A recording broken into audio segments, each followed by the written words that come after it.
भात चाहिँ बनायो सब्जी आज त के बार हो आज त आइतबार पो हो त जहिले आलु खाँदा खाँदा वाक्क लागिसक्यो म त बनाउँदैन होस् जहिले आलु खाँदा खाँदा वाक्क लागिसक्यो म त बनाउँदैन होस्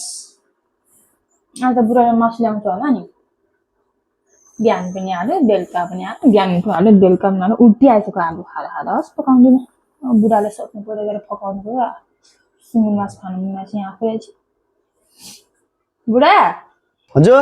नि आज त अनि सुँगुर मासु खाने भनेको होइन नि आज त अनि सुँगुर मासु खाने भनेको होइन अनि अस्ति आइतबार मासु खाएको होइन बुढी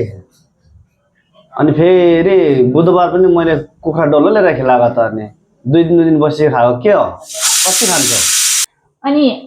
अस्ति बुधबार खाएको त अब के गर्नु 2 दिन त खाएँ नि तिमी लिएर त खिलायो नि तर के गर्नु त कुखुरा मासु त अब पनिर खाएको जस्तो लाग्छ त्यो अस्ति डल्लै कुखुरा ल्याएको खाएर पनि पनिर जस्तो लाग्यो अरे त्यही कारण त 2 घन्टासम्म कुकुर जस्तै हड्डी खाएर सबै 1 घन्टासम्म रुँगेर खायो के हो